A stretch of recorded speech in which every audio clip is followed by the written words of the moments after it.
Hello NFT community. So what you are about to watch is a snippet or a piece of a recording that I did at NFTLondon between the 20th and the 22nd of August. So it was actually the first NFT show I was there with, where I draw. Throughout the course of the 2 days, I think over 3,000 people had attended the event and come through. So it's pretty awesome. And like I say, it was the first UK NFT show. Now, the recording was done with the camera just to the side because I was just sort of testing and wanting to sort of get some audio. So because of COVID, I didn't actually have a production team with me, but the setup was pretty cool. And it sort of cuts in when it does, because where I draw in all his amazingness, still had his microphone on whilst we were sort of talking, so I could actually hear him through the camera talking to Meg, who's an amazing artist in this space. So what you're going to listen to now, or maybe you might want to watch it, is it's about 40 minutes, and it is about what I was talking about on one of the days. Like I said, it was over 2 days. I interviewed a number of my friends in this space. We've got a big conference that's going to be happening in April in 2022. That was the first NFT show. It was really cool. There were so many amazing people that we met, and raising the flag for NFT. So what you're about to hear is just an excerpt or a snippet of what happened over 2 days. I hope you enjoy it. I hope you enjoy this space, and this information that I'm giving at this point is probably also extremely out of date, because 1 week in this space is literally a year. So I hope you enjoy this. I hope there's some nuggets of information for you, and this is actually going to be the first time that anyone has seen this, because it's something I just thought I'd share. And because we've set up the Discord now, I'll place it in the Discord first and then probably put it on some of the other channels. So hope you enjoy it, and yeah, keep safe, keep well, and as always, stay awesome. Take care. Good morning, Excel. Hope you're all well. Wow, there's no whoop whoops. Woo! If you would like to know about NFTs, non-fungible tokens, the future of digital art and technology, then I am with Where I Draw. We're going to be discussing everything around about NFTs at 11, I think. Then we've got Jonas potentially joining us at 12. He's a famous New York artist, takes over Times Square. His work is phenomenal. At 2 p.m. today, we have Jonathan Simmons. Jonathan is the lead animator of Game of Thrones. I worked with him on Disney, so we were working on Nemo, Peter Pan, Alice in Wonderland, Jungle Cruise, and Splash Mountain together, which was very cool. He's about to launch his dragon into the NFT space, and you'll probably get a sneak peek of what he's up to. For those of you who don't know what NFTs are, you will need to know what they are, and you will need to get up to speed to them, because they literally are taking this space by force. You may or may not have heard of the Board Your Ape Club. They just passed 1 billion yesterday on the fact they received 10,000 one-off images, and a lot of people think NFTs are a JPEG, and they'll say, who will pay all this money for a JPEG? Well, I currently have 3 lions at 1.2 million, and my lowest floor is 2,500, and I have only 100 lions. Where I Draw has a number of pieces of artwork, and I've been lucky enough to interview millionaires and billionaires all over the world, and collectors all over the world, who have actually started to pivot towards NFTs. Now, this is the first UK NFT conference. Yesterday we were here, we had a number of guests, and we will also be having a live clubhouse with people all over the world, where we had about 200, 300 people in a room. That will continue. We have Art Jedi and Johnny Kaplan. Johnny Kaplan's coming on at 3 o'clock today. He's doing a documentary on NFTs and all things art. He currently runs the Amazon Tech Show and is in about 88 countries. And Art Jedi is pretty much a legend. So if you want to come into the NFT space, you certainly need to know about NFTs. Before we start, before we really go through it, because I think NFTs Where I Draw are very early, aren't they? I mean, you take a seat, get the mic, my friend. You know, NFTs, we're super early right now. We're massively early, which is exactly why anyone that's thinking about looking into it, or just what the potentials could be for them to enter the space, whether it's to invest or literally to just make their art or just explore those possibilities. As an artist myself that didn't know anything about NFTs, and then finding out in February, it's mind-blowing. Well, a legend has just joined. Meg has joined. Hey. Meg's a rock star. Did you want to come and join us, Meg?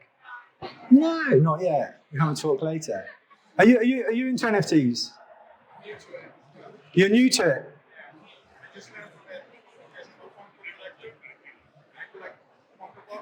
Right. Okay.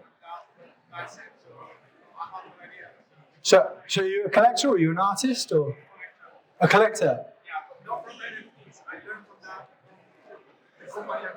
Right. Well, I'll tell you what's really interesting.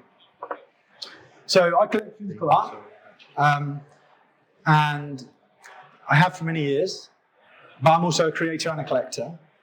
And the NFT space is so surreal that people are wanting the NFT over the physical because it proves the trace back to the artist as an original.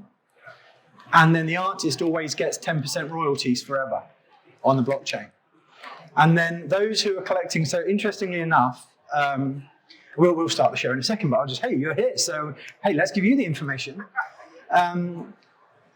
What's happening, which is really interesting, is a lot of people, when they buy art or when they buy collectibles, they have a limited space, and they have a limited wall space.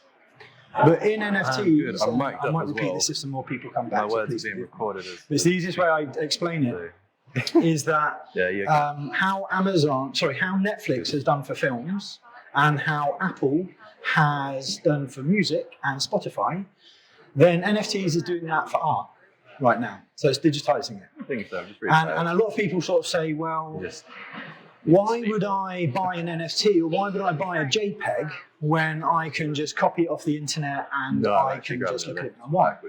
And then my question, or my answer to that question would be, of course, but you can rip a video, you can rip an audio track, but when was the last time you copied a whole series of images from the internet and looked at it every day? Probably never. But when you own an NFT, there's a cool thing about owning it. And cryptocurrency is obviously bought on Ethereum and various other platforms. Yeah, right. I literally might still. I will give you because I don't know how long. Give you a great example.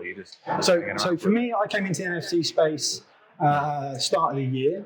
NFTs, you may have seen the CryptoPunks. CryptoPunks have been going for like 2.2 million. And you'll see in the press, and you'll start seeing soon the Board Your Ape Club. The floor for them now is 64,000 per rate, but about a month or two ago, it was like a couple of something. Sure.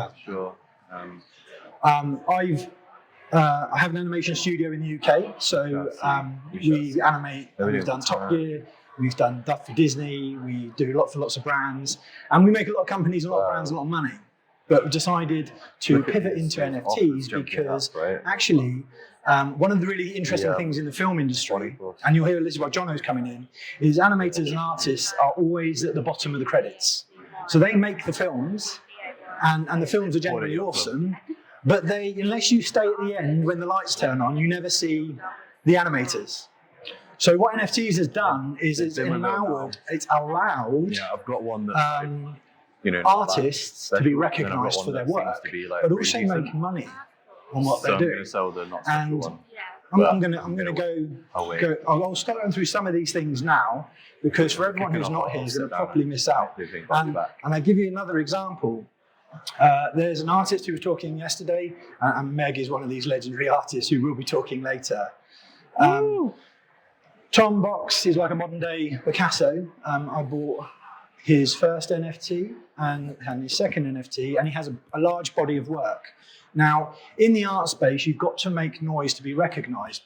And in the world of everything, best known product beats best product. So what NFTs is doing, and the place to be for NFTs, believe it or not, is Twitter and Clubhouse. And it doesn't matter if you have 1 million followers or 500,000 followers on any other platform, because when you come into the NFT space, everybody's on Twitter or Clubhouse. So there's been lots of celebrities who've come into the NFT space. They've done like cash grabs, and they've said, "Hey, here's an NFT," and they put it out there, and they don't really come into the community, and it's sort of flopped because you can gauge that it's a cash grab. And you'll hear a lot right now that everybody is early. And we are all early into this space, but you're only early if you take action and get involved. Now, the thing is with NFTs, like anything in crypto or in art, if you buy what you like, you're not really going to go wrong.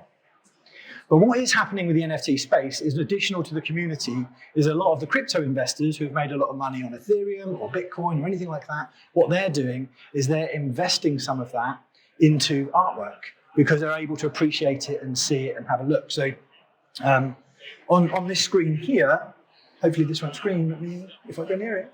On this screen here, this is a collection, my personal collection of some of my NFTs that I own. Now, you can see some pretty cool pieces of art. Now, these are the board yacht apes. One of these now, I said, is about 64,000 per one right now. And this is the totem that I have in the studio showcasing all this amazing work. And I was talking earlier about Tom's work. Tom was here on stage yesterday. I'll just bring his one up. Here's Tom. This is one of Tom's pieces. And what Tom did was he had a body of work. He released it into OpenSea. Everybody saw it. It had a price. When I bought that piece, Tom actually said to me, "Did I want the physical?" And I was like, I don't really have enough wall space for it. It's an amazing piece, but actually I have a metaverse, so I'll put it in my digital. I've got it in my wallet. I've got it on the screens. I can do whatever. So I'm going to bore you for 2 seconds. I don't want to bore you. So, what is an NFT? This is the technical boring bit. An NFT is a non-fungible token that is a unit of data stored on a digital ledger called a blockchain that certifies a digital asset to be unique and therefore not interchangeable. I like to refer to them as an art form, as a capsule of time and expression, something that can be owned by many and only a few, but admired by everyone. So the thing is with the ledger and the blockchain is the fact that you can always track the NFT. So in Bitcoin perspective, if I have a Bitcoin, you have a Bitcoin, you give me a Bitcoin, I give you a Bitcoin, it's always a Bitcoin. If I buy a piece of artwork, it's unique. And there might only be one, or there'll be one of 5. So in the art space of NFTs, what's happening in the art space of NFTs is artists are saying, well, I've actually done this painting, I'm going to digitize it, I'm going to take a photo of it, and I'm going to make it an NFT, and I might do it as a 1 of 1, or I might do it as a 1 of 5. So the ones of or the numbers are like limited edition prints. So way back when I used to buy limited edition Rolf Harris's, I've had original, I got signed before he got arrested and everything. I got rid of that collection. I was also in a documentary with Nick Parks on the wrong trousers and things like that. But I did a documentary on Rolf and Harris' life and art, how he got me into the animation industry way back when. But I used to buy limited edition prints, and then I used to sell them once they appreciate in value to then be able to afford the original. And then in the NFT space of art, because everybody is so early, if you are in Clubhouse, if you are in Twitter, and you're showcasing your work, guess what? People are buying. It's actually one of the easiest places to buy, but you have to be the river, not the rock. Now, the power of community in the space. This is what's really cool. We'll probably do an experiment in a little bit. And what I'd like you to do, if you are on Twitter, and I apologize for my Twitter madness, because, hey, I do what's called a shill thread. And if you're an artist or you're interested in buying NFTs, these shill threads are really quite interesting because there's a lot of people going, hey, I've got some ETH, I want to buy something, show me your work. And they probably haven't, but people are showing all their amazing work. Now, I do that, but I also buy work. So my collectors, my friends, the people in my community will see my thread. Now, whilst I don't have 100,000 followers on Twitter, my engagement is really high. I have about 7,500. That's probably happened only in the last 3 months. If I tweet something, that artist generally sells, or they'll sell out, or they start getting seen and people start buying. And that's the power of the community, because it's very similar to riding a motorbike or having a motorbike. And if you ever have a motorbike, it doesn't matter where you are, everybody who has a motorbike always nods and accepts everybody else. And that's really cool. And the other thing on the community is no one's hating on you, because they'll soon be squashed out. Everyone is actually going, hey, we've actually got the power to not have to give the big corporates all of our money, or the big galleries 50% of any of the commissions. We get to own our own stuff, and we get to shout. And he who shouts loudest gets heard. And then so what it's now doing is a lot of artists are now becoming solopreneurs in the fact that they're able to give up their jobs and do art for a living, but obviously they have to do more and keep showing their drop and their work. So I said about Twitter and Clubhouse. Where I draw here has one of the largest communities in Clubhouse called the Good Vibes Room. Did you want to just talk about that briefly? Because up until about 2 weeks ago, he didn't even want to be in front of a camera. And up until about, how long ago? 3-4 months ago? You set that room. In fact, how... Yeah, so the Good Vibes room is Stand up, my man. Come on, get up there. Let's just be a rock star. Right then. Yeah, so literally. And before he starts, you've got to do the Good Vibes thing. This is crazy. He does this in this room every time. It's madness. Go. Good Vibes! I do that in the room. Yeah, I do that, but it's more fun. That was very lackluster, wasn't it? But yeah. I think let me get going. I mean, this has been an amazing event, but yeah, I've just been singing it so much, I guess, the voice is haggard now. Yeah. Okay, but yeah, it's like that, but way better. Especially if you listen on an app and I think you've got your headphones in. I can add I can walk into an echoey room or something, right? No, literally 3-4 months ago. So I came into space in February. 3-4 months ago, I basically felt very much, as an artist, a bit of a massive introvert just in life anyway, right? Very used to just hiding behind my artwork, all of that stuff. But I think something that's so important about the community and the NFT space itself is engagement with that community and connecting with each other, because everybody uplifts each other and everyone shares their stories, and we love to see each other win, right? Which is just super, super cool. But I went from just literally being freelancer for years, just hiding in my studio, doing my work, listening to whatever on the thing. Then suddenly I find NFTs, and I find Twitter, and then I find Clubhouse. And it's like you are communicating and talking with all of these people from around the world, and they're there 24/7, and you just have this massive community that are there. And from just a day on Clubhouse in an NFT room, you learn so much. But I still struggle to unmic, to speak. So what I did 3 or 4 months ago is essentially started my own club, which was called NFT Good Vibes. And the main purpose of it was to help everybody to learn, to get their confidence, to share their voice, to share their story. And by doing that and having that room, it just kind of accidentally blew up. I kind of whoopsied into, that's the way I describe it, I whoopsied into this room, turning into this massive community. And it's now become apparently one of the biggest NFT community spaces in Clubhouse. And all I did was just show up and be myself, be my awkward kind of weird self, which is what I'm now doing here. I'm just standing here being a bit goofy, whatever, I don't mind. It's the greatest thing that has literally come out of myself going into the NFT space is having to share myself with the community, sharing that story. And then literally the last couple of weeks, I've started putting out videos of myself, just really showing myself as the human, trying to take away hiding behind the avatar and be, here I am. And here I am on stage with you now talking. And again, all of this is because the power of that community and literally just learning to grow and share your story. And yeah, even since I've started to come out of my shell even more with the videos and everything like that, I have seen my sales increasing and things like that as well, because I think especially people who are collecting in the space and things like that, you want to have a genuine connection with somebody. And I've made friends that are collectors, they're developers, they're fellow artists, they're a mixture of all of that. It's just a really, really awesome space full of crypto lawyers and accountants and things. It does not matter. You have no idea who you're going to brush shoulders with in the Clubhouse room, right? And I'll give you an example in the room. So we're working with Naughty by Nature at the moment, working with a load of other artists, producing and helping some of their NFTs and what they're doing.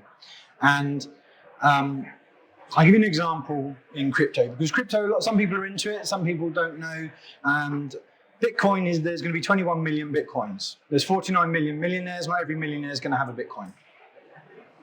Now, NFTs, if there are a short number, if there's only a 1 of 1 or 1 of 10, they're going to hold great value because there's 9 billion people on the planet and very few people are currently in this space. And the people who, 1 week in this space, I promise you, is like a year. And why I'm saying the community is really important, this happened yesterday. Bald Mummy Waking Up is a really cool project. The Bald Mummies are like, I think they're a really cool project. And actually, I have loads of properties in the metaverse. So I have like 21 digital properties, and they happen to be one of my next door neighbors, and I've bought a number of their pieces.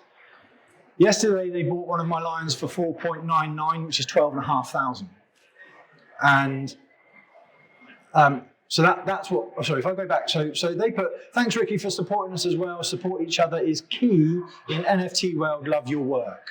You see, the interesting thing with this community and the interesting thing with this space is that you don't, when you watch a film or when you listen to music, you don't watch one film, you don't listen to one track, you have many. So the most powerful thing you can potentially do in life is grow your network. Your network is your net worth. One of my mentors is a guy called Grant Cardone. I spent a lot of money to go and see him.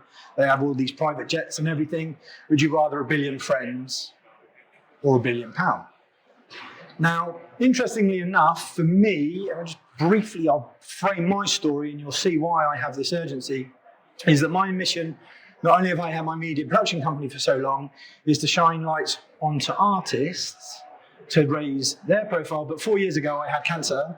And I kicked that ass, and I've got a boy who's 13, a little girl who's 11, and a boy who's 1. So my challenge is to have friends all over the planet. So my kids have friends all over the planet. And if I don't do that, I'm being selfish. So the community has enabled that because now the community, I promise you, is so phenomenal. Now, what happened yesterday, that lion sold for 12,170, and you could argue that's an animated image. What will happen for the lion owners is that they will get gifted pieces of land. When we run the big events next year, I'll probably give them access to their utility. So NFTs at the moment, a lot of people are seeing them as art, and then photography is coming in. But now imagine this, because this is happening. You want to sell a film to Netflix, and everybody who worked on that film, all those artists, are all listed into the blockchain. You sell that film to Netflix for 1 billion or 100 million, whatever the price is, and everybody will get paid from that ledger. If you're a photographer, you could license your work from there. But everybody's seeing the artwork at the moment because what NFTs are doing is it's content and functionality. It's the art and technology coming back together. So that's what it's doing. And to give you an example, I was selling these probably about a month, 2 months ago. There's only 100. There's always going to be a limited number. I came into the space because the punks were going for like 2.2 million. I was like, holy, how are these going for that money when we've done Disney and done all this stuff? Let's start creating some stuff. The floor is basically what the lowest value you can get a piece of art for. So when you come into this space, you do need to check the artist. You need to do the research. Because there's lots of copies and there's lots of scams that are happening with people replicating art like they would replicate art in the real world. So you need to check they've either been authenticated or you've gone onto their Twitter. But what's really interesting as well, and because it's a cryptocurrency, is that you can go to sleep and your money increases. So if I go to here, these 5 lions right now, these 5 lions are at 1.2 million each. So if you want to buy those lions, that's what it's going to cost you. And they vary from 1.2 million to 250,000, 500,000, 20,000, all vary, because there's only 100, so there's a limited number. And there are projects that are 10,000, 5,000, 3,000. This is not even the artist bits. These are just some of the collectible pieces. So if you're here and you're buying collectibles as a physical piece, people are now pivoting to a digital version of that physical piece, because what happens is when you sell it, you don't have to pack it up, you don't have to ship it, you don't even have to prove it's real because it's on the blockchain. And as more and more people are coming into the crypto space, COVID has affected a lot of people. Governments are printing as much money as they can, crypto is holding its value. So then what happens is you go to sleep, it goes up, it's worth more money. So that's the lions right now. And this is a fact that's a shocking fact. And this is the Board Your Ape Club. It's a fantastic project. There's 10,000 apes. And this was on a Twitter post yesterday. And I had to create this deck yesterday. And I didn't have time to do another one last night because we met with the community and had a few drinks. But because the pace works so fast, Bored Ape Yacht Club NFT has been around for less than 4 months. They just passed 308,917 Ethereum, which is over 1 billion in Ethereum by market cap today. In fact, it's more today because it's gone up today. To compare it, it took Airbnb 5 years and 10 million bookings to achieve this. To purchase an ape, the minimum cost is now $65,000. Last week, that was probably $30,000. The week before that, $10,000. And I sold 3 apes to buy some virtual land in crypto voxels, which is like Roblox, where I sold them for like 4,000 or 5,000 each. So I was like, oh my gosh. But that's to put into perspective the money, because everyone's interested in the money, and these were the 3 apes that I had. And I didn't realize that some of these apes are actually super rare, so they're worth even more money now. So art and technology combined, this is where it gets really interesting. See, NFTs aren't just art. Your passes or your tickets could be an NFT, and they could have an unlockable. So what's happening now is a lot of artists are selling NFTs, and their NFT has a utility, which means that if you buy their work, you might get access to them. You might get access to their event. So you see, you've seen my lions, and I have 21 virtual properties in the virtual space. Each one has a sky bar. Each sky bar has 8 cocktails, and each cocktail is one of 50. So it's virtual art that's a drink. So anyone who visits any of my metaverse spaces, they can buy one of those drinks. I host an event, it has 2,000 people, we have a VIP bar, and I say to anybody who owns one of those drinks, they get free access to a bar. That's what I can do, that's the power of the NFT. I can create a technology utility with it to be more than just art. But what I've been doing is I've been saying, buy the art because you like the art. Because I'm going to under-promise and I'll over-deliver. You'll buy the art, you'll like the art, I'm here to stay. I want friends all over the planet, so my kids have friends over the planet. And like I said, I'm under oncology for 5 years, so damn right I'm going to take over this world. And maybe even beat Elon to Mars, who knows. So before going to the platforms, I am actually going to say this. Raise your hand if you know who Elon Musk is. And raise your hand if you know who Steve Jobs is. Okay. So, really interesting thing, Elon Musk, every youngster right now would be able to tell you who the CEO of Tesla is. And Elon Musk failed probably 13 times on his rocket, and then he succeeded and became pretty successful. But he didn't give up. And one thing that happens in this space a lot of artists will go, I didn't sell, or my work's not working. So if you're a collector or you're a creator, you want to look at the artist on what they're doing. Are they pushing themselves forward? Are they promoting themselves as well? Are they here to stay? And Steve Jobs, when he released the iPhone wasn't perfect. So one of the best things you can do is be prolific, not perfect. Perfection kills momentum, and every youngster starts using the iPhone, right? Now, in the NFT space, in the virtual metaverse, the next generation, now this is going to blow your mind, by the way, and I'm going to do this exercise, I'll do this a little bit later. Adults have not got a Scooby-Doo about anything, and I'm going to ask you a question, and when you answer this question, I'll prove to you why adults don't know what they're doing, and then I'm going to blow your mind even more by telling you of an 11-year-old who is phenomenal, who has just done how much? Over 600. And something Ethereum, which is like 1.2, 1.4 million. I'm going to you're going to come with me back, because bear in mind, 1 week in this space is like a year, I promise you. So we're going to go back to what feels like God knows how many years, but really it was only probably a handful of months. But I'm going to ask this question first. How do you think a spoon feels?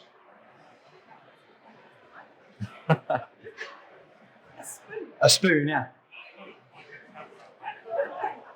Just anything. First thing comes into your head. Metal, okay? It feels like, okay. What? Functional. Up. Cold. Left out. Cold. Well, sorry? Silver. Cold. Smooth. Yeah, you're all rubbish. So, if I ask a 4-year-old, how does a spoon feel? They'll say, sad. I go, oh, why does it feel sad? They go, well, because it was the last spoon to be taken from the drawer. See, the problem is with adults is that you've all forgotten how to dream because you've learned that a spoon is cold, that it's metal, that it's functional. You've learned all this crap. Whereas kids' minds and their innocence, their art is so pure, their imagination is phenomenal, and they haven't forgotten how to dream. So, I will give you an example. Obviously, being in the media film industry for a very long time, come into the NFT space, see all these artists doing stuff, and I always preach about just get in front of a camera and just talk. Doesn't matter. And a lot of artists will say, yeah, but I haven't sold my work. And I'll say, okay. Is anyone here an artist?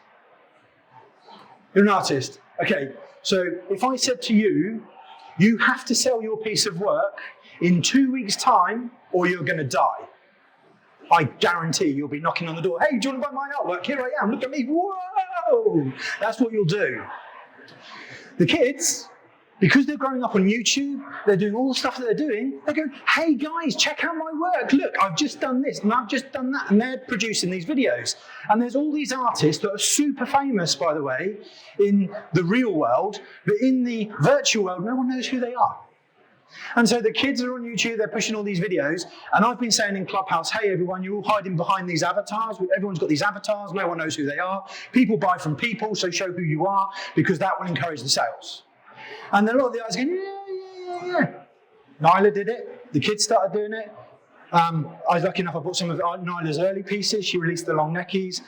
There's a 3,333 long neckies, something like that. Yeah, 3,300. Yeah. Every celebrity under the sun wants one right now. Their floor is about £600 or to 1 Ethereum. This is a 12-year-old.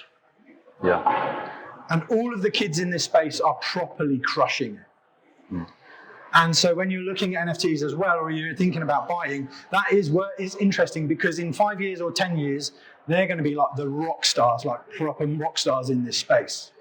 And so what you'll see in the NFT space is you'll suddenly see all these kids and the parents bringing their kids into this space. And you'll think, well, hang on. But suddenly, if a 12-year-old can do 1.2 million and then make friends all over the planet because they want to be part, that's a pretty cool future. And this is only just getting started. There are many platforms to mint, and you'll hear about minting, and I don't really understand. And I can assure you, so many people say, yeah, but why would you buy a JPEG? It doesn't make sense. No one buys a JPEG. If people are buying, then sell. If people want it, give them what they want. If you are selling a physical product or you're selling a print piece, you have to pack it, you have to ship it, you have to then prove it's real, you have to do a lot of effort, and the most valuable currency you personally have is time. So what's happening is a lot of artists are coming into this space, they're showcasing their work, companies and brands are coming into this space, showcasing their work, and again, I said earlier, you know, when a film is launched on Netflix or when a film is launched on iTunes, they're digital. So it doesn't cost them anything to send that out, but they make all this money. But the amazing thing, again, with the blockchain is it's a ledger. So you can track it back to the artist, you can see who owned it before you, and it's a proof of ownership. And we were laughing this morning because it's a little bit like a receipt. To prove you own it, you paid for a receipt. But it's the technology that comes behind it. And the amount of people. So the thing is, when you start collecting NFTs, it is important to buy what you like. Don't invest more than you can afford to lose. But the reality of it is that 20% of your portfolio that's the portfolio that's going to make it. And 80%, because a lot of people in this space give up too soon. See, winners never quit, and quitters never win. And when you buy and you look at collectibles and you start hoarding it, the most dangerous thing with NFTs is you get addicted to it. You're like, oh, I want a new shiny thing. And you buy another NFT and you buy another NFT. And people are taking photos. And then someone's going, what? Why would you pay that money for that photo? Okay, how many artists in the world have made millions and millions and millions purely because they've just been known? And like I say, the punks, there was 10,000 punks. Now they're like 2.2 million. And that's a year ago. Board Your Apes was like a couple hundred quid, if that. Like Yeah, two, so three. and I'd say also that is why this space moves so fast. I took that weekend out, I stepped away and I came back and there were these apes everywhere. Biggest regret.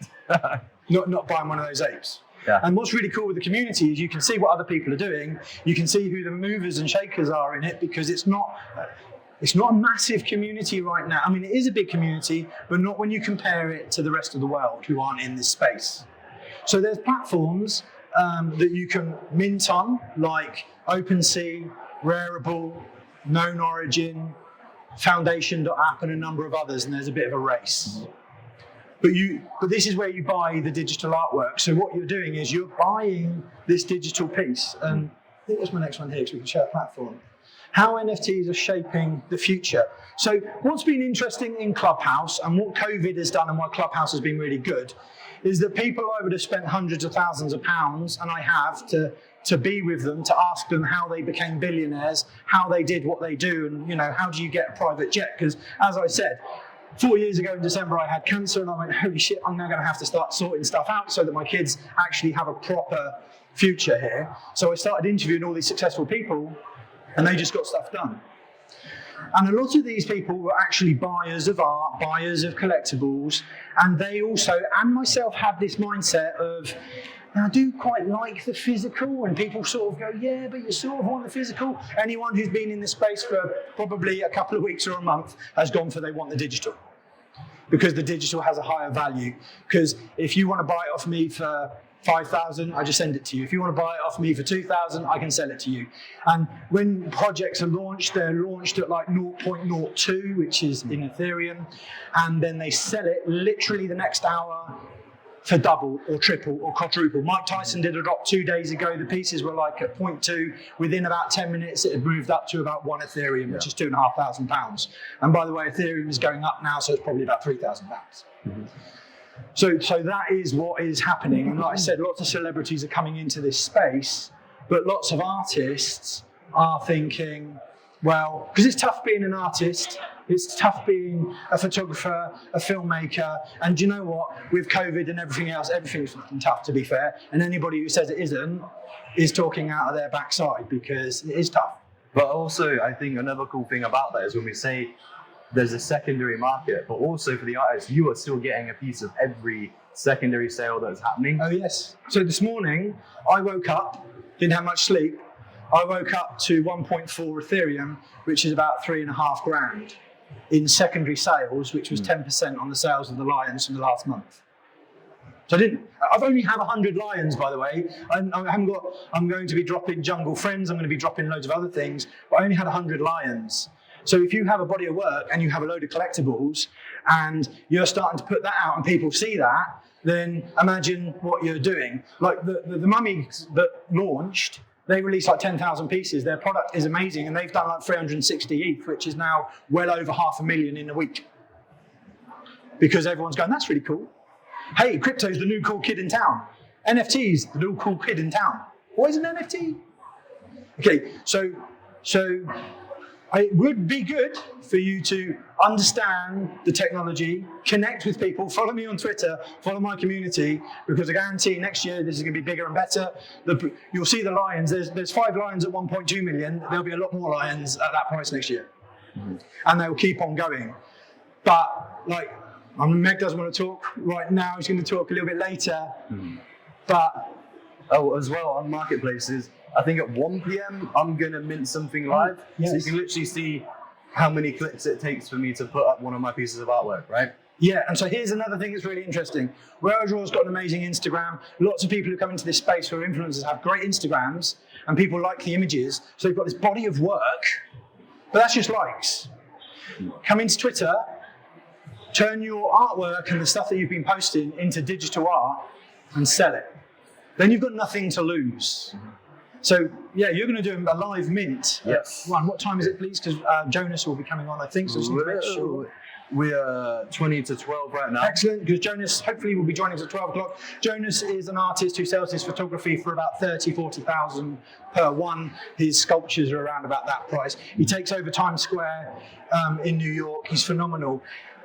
But here's a great thing. There are so many amazing artists who are super famous in the real world coming into the NFT space and no one knows who they are.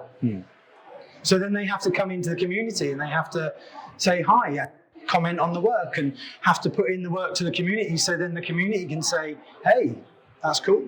And that's another thing, like touching on, say like I have 14,000 people on Instagram, right? But when I came into the NFT space, that meant nothing, essentially, because you need to get on Twitter, you need to get on Clubhouse. That's where people are literally like living for this stuff. And I did not do anything on my Twitter. And yet now I've got like 3,000 people that I know, all of them are like in the NFT space, and it's a proper community.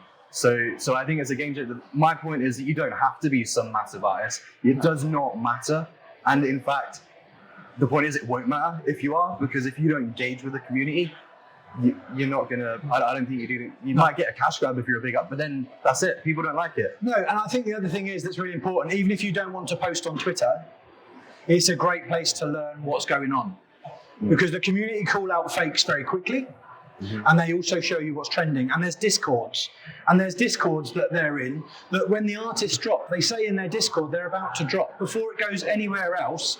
And because I'm also a collector, I remember I was sitting in my dining room 15 minutes before a drop is when an artist releases a piece of work, and I was like, wicked, I want a piece of this, because this artist, I've watched their sort of career, what they've been doing, and the moment they release something, it quadruples in value. So I was like, okay, 15 minutes before the drop, I'm ready. My little boy's won. He's like, daddy, daddy, daddy, weekends are always theirs, but I was like, darling, it's 15 minutes. I really want this piece. You know, this is going to pay for your food later. I know I'm not actually, I know I'm spending all of our money on NFTs, and you're only having water, but if I buy this NFT, one day I'll be able to buy you some food. So leave me for 2 minutes. Because the biggest thing, children spell love time, right? So for me, I generally am for them. But at this moment, no. This moment, I'm like this. I'm going to let you live it with me. Refresh, refresh, refresh. Come on, refresh. Sold. What? How are they all sold out? They haven't even done the drop. What's going on? On the Discord, they said, yeah, we'll just put it live, everyone. Here's the link for the back link to it. Those are bastards. I was like, Daddy's going to come and play now. And then the funny thing was, within about an hour, 2 hours, they were being flipped. Those pieces of art were going from 0.2 to 0.5 to 1 to 2 to 3 to 5 to insane amounts of money. And they're getting like, let's say 10% of each of those sales forever. Yeah. And so not only are we saying, check Twitter, come on Clubhouse. I don't know, are any of you familiar with Clubhouse? So Clubhouse is really cool. It was an exclusive app that you had to be invited to, but now it's open to the public.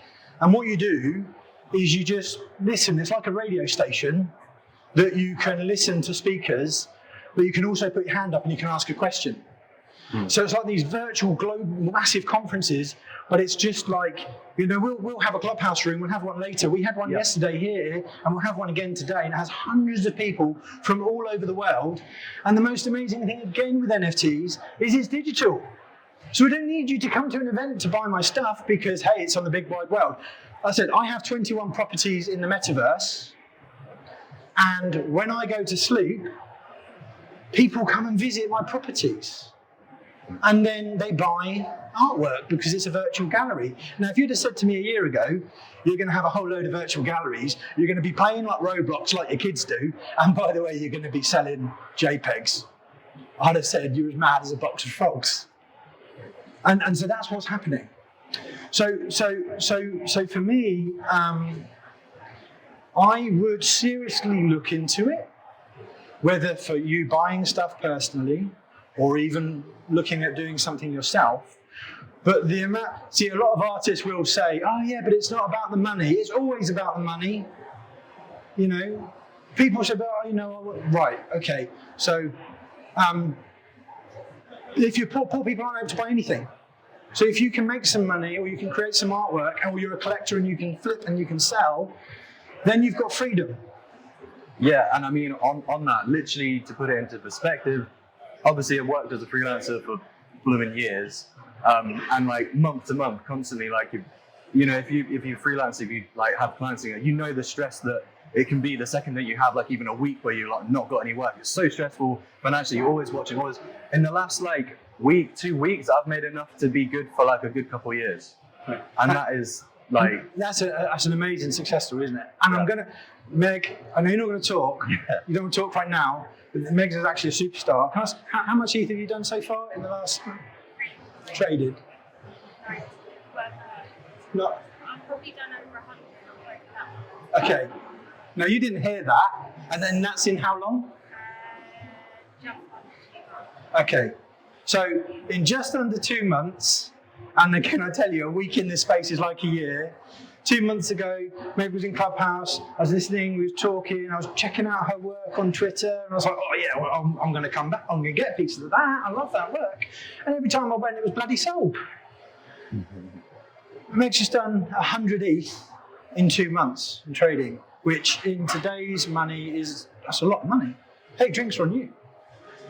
200 and something thousand pounds in artwork. I mean, she's got an amazing amount of artwork, and she has collectors all over the world.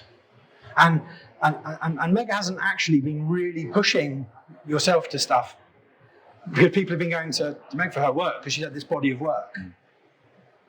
And before that space, was you selling much or? Yeah, just in Facebook. Yeah. Okay. So you should be coming and do you want to come and talk? Come on. Well, we're going to get you later. But these success stories are real. Like lots of people see, and this is the other problem with success. People always look at the top of the pyramid. They don't see the blood, the sweat, the tears, and everything that come about.